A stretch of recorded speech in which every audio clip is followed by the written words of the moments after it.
Hi everybody, my name is John Gill, and this is my sister Maris, as in Paris, and she's been to Paris, haven't you? Yep. Yeah.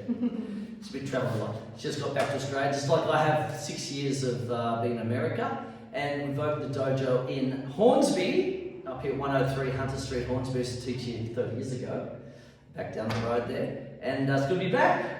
And Maris is doing Hapkido with me. She's had some previous experience, a bit of Taekwondo for a couple of years, did you? Yep. Younger, and a bit of boxing and kickboxing and stuff like that. In this series, we're going to do women's self-defense, because it is important that women learn self-defense, and we'll show you it's about technique, not strength, that can save you.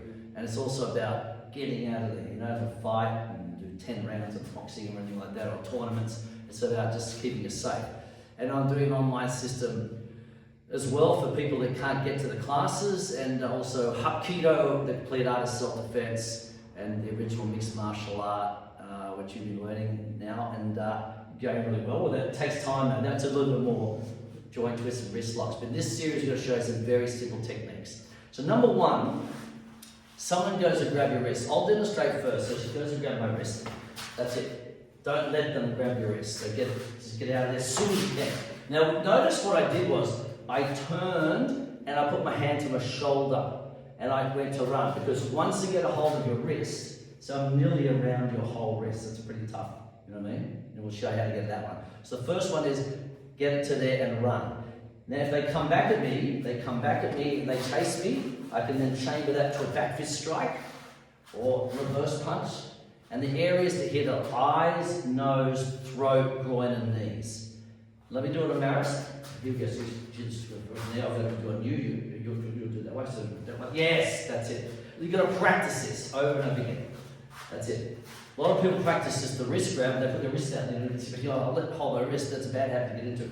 So you make this is the number one in our syllabus from white to yellow. Good. Now, what happens if they get a hold of that and you don't have time to get away, and they drag you? Immediately palm to the nose or punch to the throat. Okay, she's clenching her fist, she's punching to the throat. Doesn't really matter, it depends on what presents itself actually, because this is a very serious situation. So it was just someone grabbing you for dance. You'd probably just hit it out, hit the hand out and just hit them in here. But if this is a street attack, it'll be straight to the throat. Bam, I'll put my hand up, you hit me. Yep. Okay, good. Or into the nose, palm strike. See that? Straight into the nose. So I'm dragging it. And you notice she's going with the force. So that's what we do in Hapkido. We go with the force. Don't let them. The problem is, if you're struggling and didn't know what to do, particularly in something like this, you have both hands, which is our next one, and you're struggling, and then you thought, oh, I suddenly think it was something to do, and you might lose energy, you know? So you're going to react straight away. That comes from training.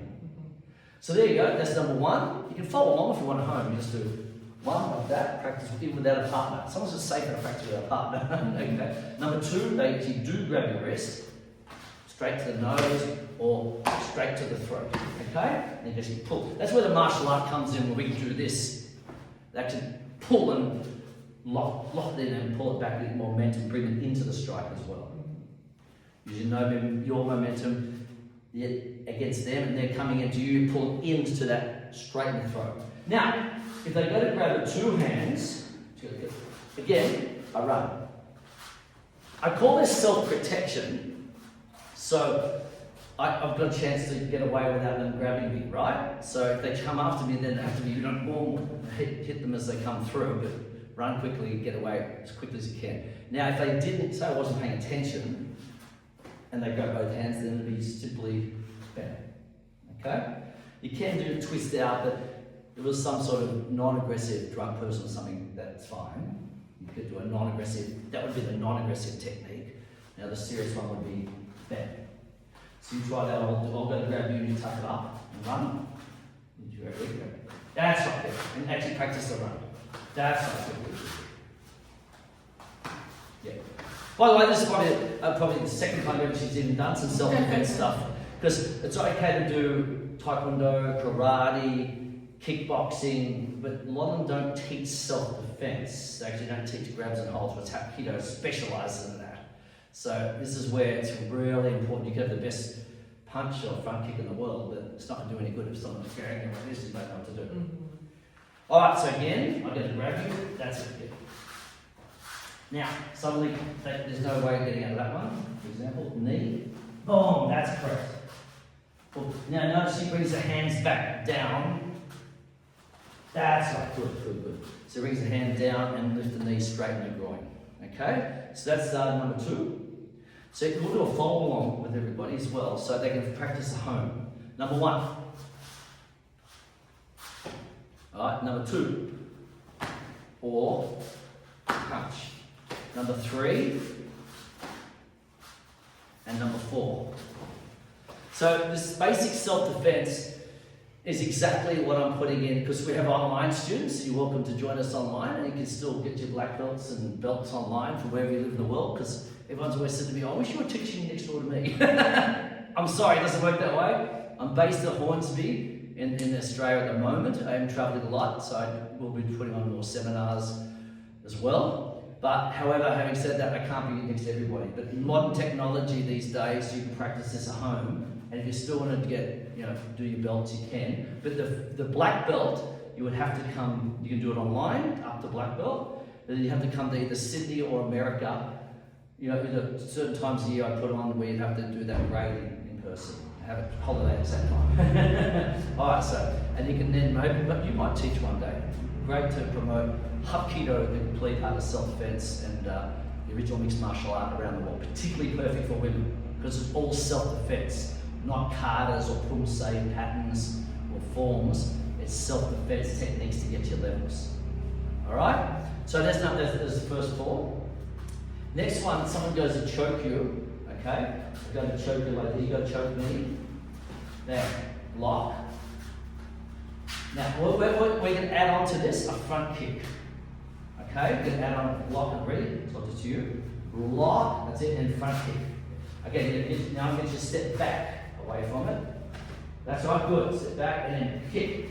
Right, that's it. And then you probably do 2 punches as well. Because someone trying to choke you, unless it's don't say non-aggressive. Yeah, well, that's right. It's not going to be, it's pretty serious, isn't it? So you might have to smack them a bit, you know what I mean?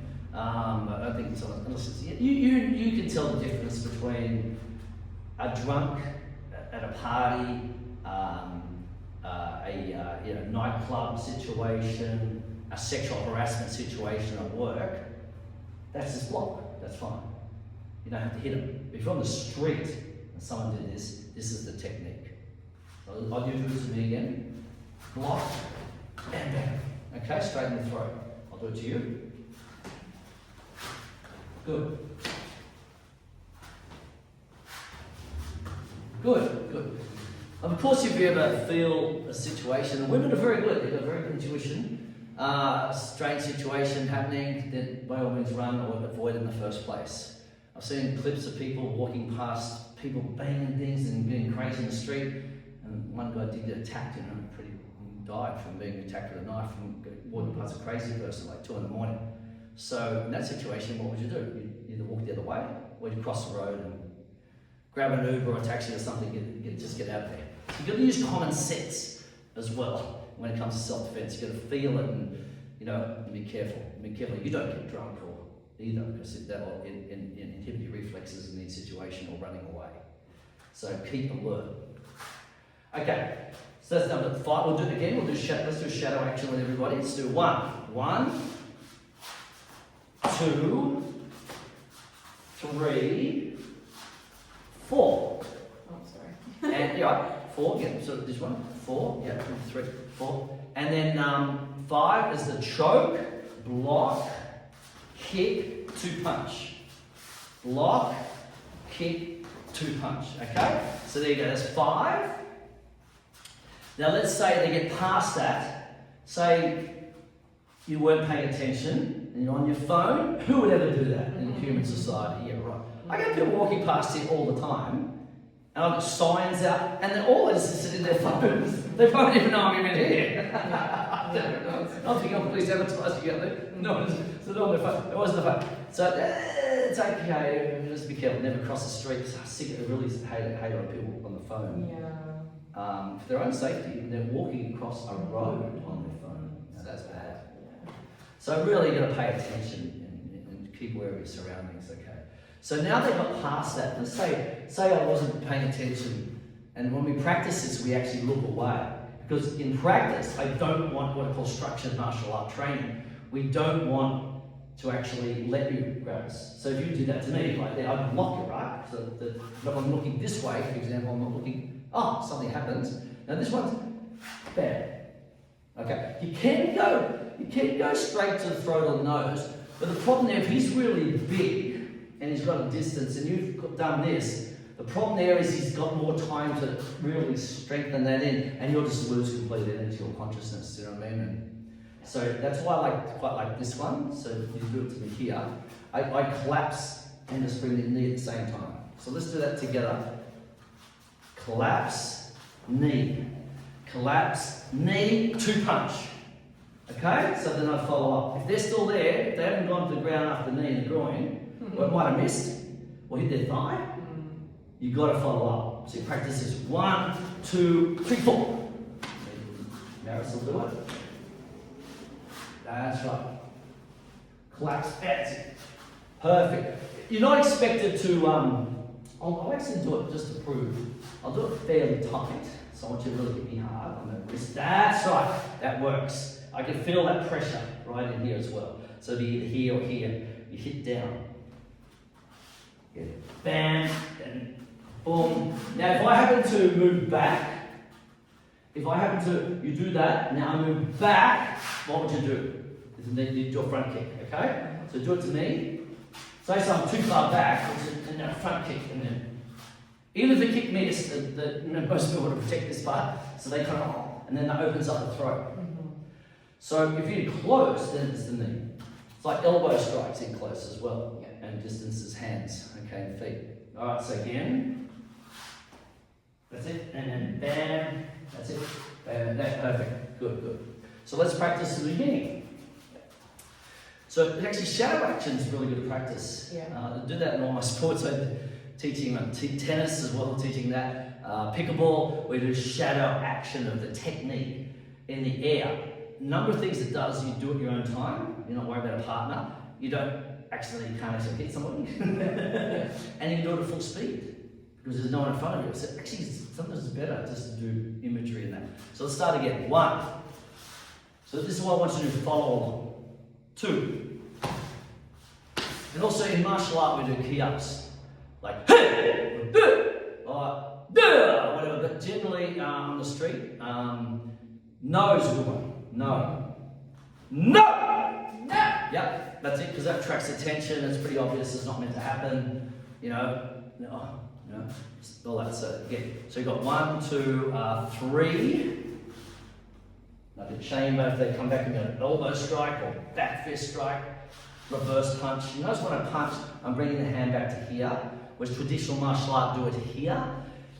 I would always put it to here. Traditionally, there's top and down, we do patterns like that, but generally in self-defense, you want to get your hands, you want to protect your vulnerable areas, including the throat and the nose and the jaw as well, and you want to hit their vulnerable areas.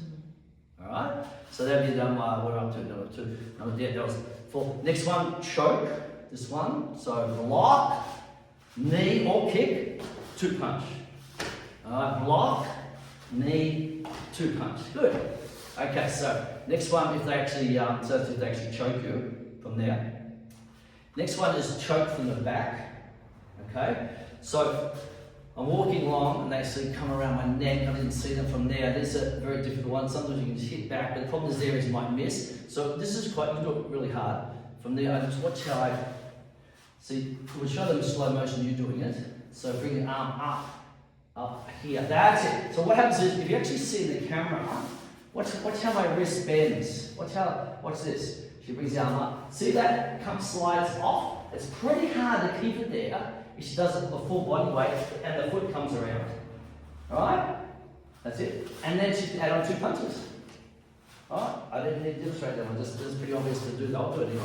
But just from here. So I swing over. And then this hand's here. This one goes straight in the throat. This one changes back. Now I'm telling you now, if they're still there for some reason, we keep hitting. We keep hitting throats, noses, more poking eyes or scratching, groins. knees, that the vulnerable areas. Use your hard areas, fist, elbow, knees and feet. You've got plenty of weapons on you. Alright? Okay, so in Australia, that's about all you're allowed to have.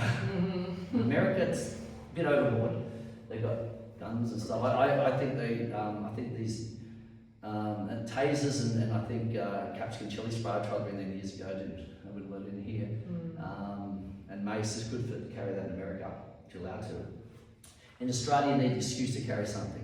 So if you need to carry your phone's a quite a good weapon actually. As long as I'm staring at it, actually hitting with a phone, or a can of mum spray or something for deodorant spray. You're allowed to legally. If at night time you're walking home, you have that in your hand to spray them with them as well. Yeah. All right. So that's section 1.